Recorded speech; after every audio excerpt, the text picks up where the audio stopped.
Hey, I'm Thomas Zurbuchen, the head of science at NASA, also known as Dr. Z. And I'm Stofan, also known as Dr. E. Welcome to another episode of Easy Science. So Thomas, we're here at the Stephen F. Woodvar-Hazy Center in Chantilly, Virginia, at the tail of the Discovery Space Shuttle, because we're celebrating a very special anniversary.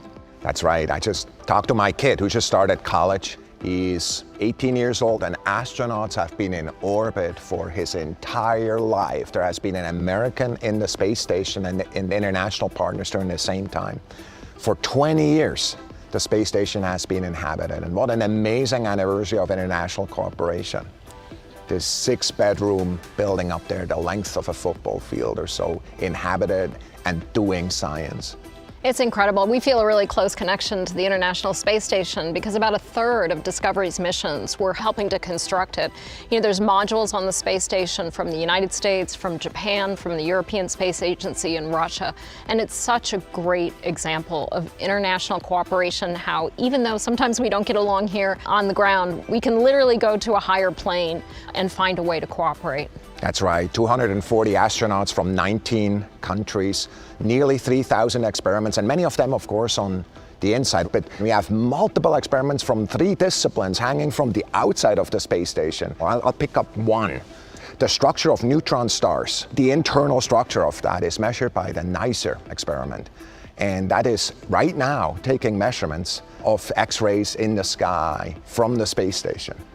That's amazing. And you know, my favorite experiment actually has to do with human health. And I think a lot of people don't realize how much research has been done on the International Space Station around human health. You know, almost half of the Apollo astronauts either got an infection in space or got an infection soon after they returned, because what we've discovered is that when you put humans in microgravity, their immune system doesn't function as well. And we've actually done enough experiments on the International Space Station to realize it's the T-cell part of your immune response in your body that's being suppressed. Now, that's fascinating because we can use that information to better understand how our immune system works. And obviously right now in the time of COVID, that's really important information. The other thing that I think about a lot is, and I actually talk to astronauts about it who have been up there for substantial times, is the importance of this experiment called veggie. It sounds just like what it is. It's actually growing plants in space. And what's really exciting is for them, we know psychologically that's really an important part of a livable environment, to have plants, green, that lives there.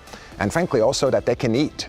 And they love especially some of the very spicy plants that are out there. But a lot of research is being done with these plants to just really learn how, of course, as we prepare for longer duration travel, how we can use that kind of platform to grow food and to have that livable environment. Yeah, it was funny when I talked to Scott Kelly after he came back from his year in space. He talked about how much growing flowers in space, how much that meant to him in that long year that he was up on the International Space Station. Which reminds me of one of the most important things we use the ISS for that we haven't mentioned.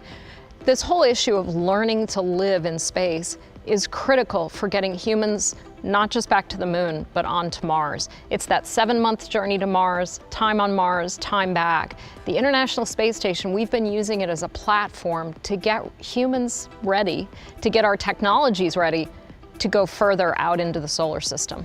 That's exactly right. There's a number of experiments going on right now on the space station that are really about life support systems that we want to use to go beyond, go to the moon first as part of the Artemis program. And of course, we have one eye on Mars already because, of course, robotically, we're on the way there with Perseverance, but with humans, we want to follow and go there also. And yet, the space station will forever be in the history of that because the technologies were really developed right there. The ISS has been an incredible platform for student experiments.